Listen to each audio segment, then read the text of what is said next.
تبارك الذي جعل في السماء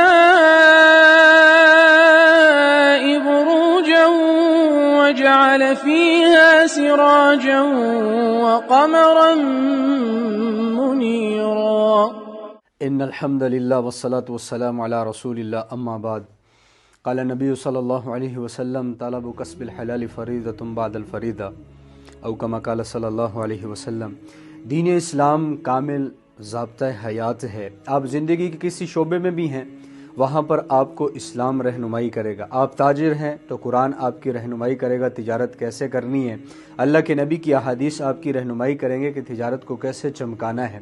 زندگی کے کسی شعبے میں بھی ہیں تو آپ کی وہاں اچھی رہنمائی کرتا ہے۔ آپ علیہ الصلوۃ والسلام نے فرمایا طلب الحلال واجب علی کل مسلم، کہ حلال کمانا ہر مسلمان پر واجب ہے۔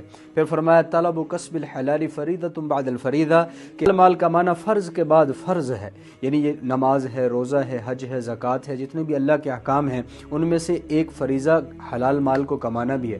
اراق بن مالک رضی اللہ تعالیٰ عنہ جب نماز جمعہ پڑھ لیتے تو پھر اس کے بعد مسجد کے دروازے پر آتے اور آ کر یہ کہتے اللہم انی اجبت دعوتک، اے اللہ میں نے آپ کی دعوت پر لبیک کہا، میں مسجد میں آیا اور آ کے آپ کی توفیق سے آپ کے فریضے کو پورا کیا۔ وصلیت فریضتک، نماز پڑھ لی ہے، آپ کے حکم کو پورا کیا ہے۔ وانتشرت کما امرتنی، اب میں زمین کے اوپر جا رہا ہوں جیسے کہ آپ کا حکم ہے۔ فقضیت الصلاۃ فانتشروا فی الارض وابتغوا فضلا، کہ جب نماز جمعہ ادا کر لو زمین میں پھیل جاؤ، اب رزق تلاش کرو، اب اللہ کا فضل تلاش کرو۔ تو اب میں اللہ آپ کا حکم کو پورا کر کے جانے لگا ہوں، تو کیا فرزقنی، اب آپ ہی مجھے رزق دیں گے۔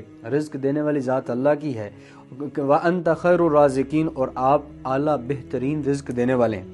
دنیا کمانا منع نہیں ہے، لیکن دنیا کو دل دے دینا یہ حرام ہے۔ یہ جائز نہیں ہے کہ دنیا کا بندہ ہی بن کر رہ جائے انسان۔ اللہ کے نبی نے فرمایا لا تکونوا ابناء الدنیا بل تکونوا ابناء الآخرہ، دنیا کے بندے نہ بنو، آخرت کے بندے بنو۔ جو دنیا کا بندہ بنتا ہے اس کے سامنے سچ اور جھوٹ کا فرق ختم ہو جاتا ہے۔ جو دنیا کا بندہ بنتا ہے حلال حرام کا فرق ختم کر بیٹھتا ہے۔ جو دنیا کا بندہ بنتا ہے اس کے سامنے صرف دنیا کی ہی چمک دمک ہے اور اس کے سامنے آخرت نہیں ہے، آخرت اس کی نظروں سے اوجھل ہو جاتی ہے۔ تو دنیا کمانا احادیث کے اندر اس کی بڑی ترغیب آئی ہے کہ دنیا کو کمانا چاہیے۔ آپ علیہ الصلوۃ والسلام سے پوچھا یا رسول اللہ سب سے اعلیٰ کمائی کون سی ہے؟ سب سے اعلیٰ حضور نے فرمایا کہ عمل الرجل بیدہ، انسان اپنے ہاتھ سے جو محنت کر کے کماتا ہے پھر کھاتا ہے، یہ کمائی میں سب سے اعلیٰ کمائی ہے۔ حضور نے پھر کہیں پہ فرمایا من طلب دنیا حلالا، جس نے حلال دنیا کو طلب کیا، جس نے حلال دنیا کمائی، کیوں کما رہا ہے؟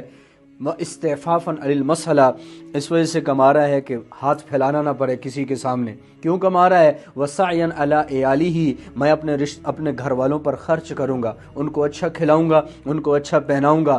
کیوں دنیا کما رہا ہے؟ وتعطفاً علی جارہ، اپنے پڑوسیوں پر رشتہ داروں پر میں خرچ کروں گا۔ جو اس نیت سے دنیا کو کماتا ہے لقی اللہ وجہہ کالقمر لیلۃ البدر، تو قیامت والے دن جب وہ قبر سے اٹھے گا تو اس کا چہرہ 14ویں رات کی طرح چمک رہا ہوگا۔ تو جہاں اسلام نے دنیا کمانے کی اتنی ترغیب دی ہے، فضائل بھی سنائے ہیں، وہاں پر اسلام نے کچھ اور چیزیں بھی بتائی ہیں کہ اگر ان کو تجارت کے اندر کریں گے تو نقصان ہوگا۔ بعض لوگ یہ کرتے ہیں کہ چیزیں لیتے ہیں اور ان کی ذخیرہ اندوزی کرتے ہیں، جن کو عربی کے اندر احتکار کہا جاتا ہے۔ عرف عام کے اندر وہ چیز جو جانوروں یا انسانوں کے لیے غذا کے طور پر استعمال ہوتی ہے، بات یہ ہے کہ ذخیرہ اندوزی کرنے سے شہر والوں کو نقصان ہوگا۔ ایک چیز عام لوگوں کی ضرورت ہے، اب اس کی ذخیرہ اندوزی کرتے ہیں تو اس میں نقصان ایک تو یہ ہوگا کہ وہ چیز ملے گی نہیں، دوسرا نقصان یہ ہوگا کہ ملے گی لیکن پریشانی کا سامنا کرنا پڑے گا۔ ایک دکان والے کے پاس جائیں گے وہ دوسرے کے پاس بھیج دے گا، دوسرے والا کہے گا تیسرے کے پاس چلے جاؤ، تیسرے سے ملے گی لیکن مشکلات کا سامنا کرنے کے بعد ملے گی۔ تیسرا یہ ہوگا کہ وہ چیز مہنگے داموں میں پھر فروخت ہوگی۔ چیز کے اندر ذخیرہ اندوزی کرنا جائز نہیں ہے۔ ہاں ایک صورت اس کی یہ ہے، لوگوں کے نقصان پہنچائے بغیر ایک بندہ اس نیت سے جو ہے چیز کو لے کر رکھ لیتا ہے، اسٹاک کر لیتا ہے کہ اس سے جو ہے اسٹاک کر رہا ہے، اب وہ جو چیز ہے مارکیٹ میں مل بھی رہی ہے، مارکیٹ میں بھی مل رہی ہے، اس کے پاس سٹاک بھی ہے، لیکن سٹاک اس وجہ سے نہیں رکھ رہا کہ میں کل کو جو ہے مہنگا کر کے مسلمانوں پر بیچوں، اس نیت سے نہیں رکھ رہا، تو یہ سٹاک کرنا اس کا جائز ہے۔ حضرت عمر رضی اللہ تعالیٰ عنہ ایک دفعہ مسجد میں تھے تو وہاں دیکھا کہ ایک غلے کا بہت بڑا ڈھیر لگا ہوا ہے، اور آپ نے اب کس کا ہے، عرض کی کہ امیر المومنین بیچنے کے لیے لایا گیا ہے۔ آپ رضی اللہ تعالیٰ نے برکت کی دعا کی تو کسی نے بتایا کہ امیر المومنین یہ سٹاک کر کے رکھا گیا تھا، اب اس کو فروخت جب پیٹ سے شارٹ ہو گیا تو اب اس کو مہنگے داموں فروخت کرنے کے لیے یہاں لایا گیا ہے۔ حضرت عمر نے پوچھا یہ کس کا ہے؟ تو بتایا گیا کہ ایک حضرت عثمان رضی اللہ تعالیٰ عنہ کے آزاد کردہ غلام ہیں، اور دوسرے آپ کے جو ہیں غلام فروخ ہیں، انہوں نے اس کو جو ہے سٹاک کر کے رکھا تھا۔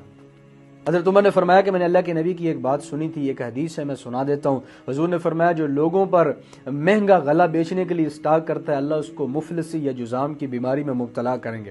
تو حضرت عثمان کے جو غلام تھے انہوں نے کہا کہ میں آج سے توبہ کرتا ہوں، اس کام کو نہیں کروں گا۔ تو حضرت عمر کے جو غلام تھے، آزاد کردہ غلام تھے، انہوں نے کہا ہم تو پیسوں سے خریدتے ہیں، پھر اس کے بعد جو ہے ہم اپنی مرضی سے بیچتے ہیں۔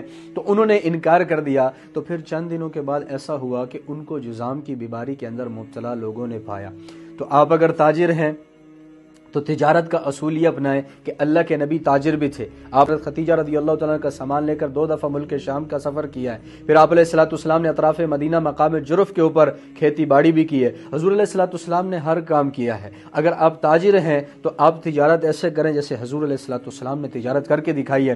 6 صحابہ انڈونیشیا کے اندر آئے تھے، اور انڈونیشیا کے اندر آ کر ان کی تجارت، ان کے معاملات کو دیکھ کر سارا انڈونیشیا مسلمان ہو گیا تھا۔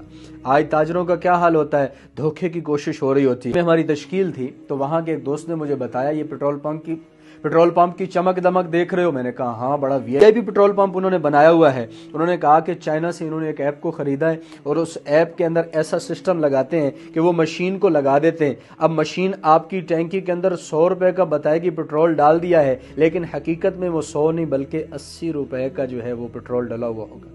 جب دیکھو ایسا دھوکے سے کاروبار کرے گا، یہ اب 2 نمبری سے کمایا گیا پیسہ بچے کھائیں گے، بڑے ہو کر نافرمان بنیں گے، بیوی کھائے گی وہ نافرمان بنے گی۔ جس کے منہ میں یہ نوالا جا رہا ہے وہ حرام کا نوالا، مسلمانوں سے زبردستی اور دھوکے سے چھینا گیا نوالا ہے۔ نجات کا ذریعہ اور سبب نہیں بنے گا، بلکہ اس کے لیے پکڑ کا ذریعہ اور سبب بن سکتا ہے۔ تو اس لیے اپنی تجارت کو ایسے کریں جیسے اللہ کے نبی نے تجارت کے اصول سکھائے ہیں، اور جیسے خلفائے راشدین نے تجارت کی ہے، جیسے ائمہ اربعہ نے بھی تجارت کی ہے۔ اس تجارت کے اصول کو سامنے رکھ کر تجارت کریں گے، آپ کی تجارت کو اللہ چمکائیں گے۔ صرف چمکائیں گے نہیں بلکہ آپ انٹرنیشنل تاجر بن جائیں گے۔ ہمارے ایک دوست نے واقعہ سنایا کہ ان کے ایک دوست تھے، ان کا مارکیٹ کے اندر بڑا نام تھا، چائنا سے مال منگواتے تھے تو چائنا والے جو ہے ان پر بڑا اعتماد کرتے تھے۔ ایک دن انہوں نے یہ ڈیمانڈ کر دی کہ مجھے مال تو گھٹیے والا ہو لیکن اس کے اوپر مہر جو ہے وہ اچھے والی لگا کر دینی ہے۔ انہوں نے ایسا شروع کر دیا۔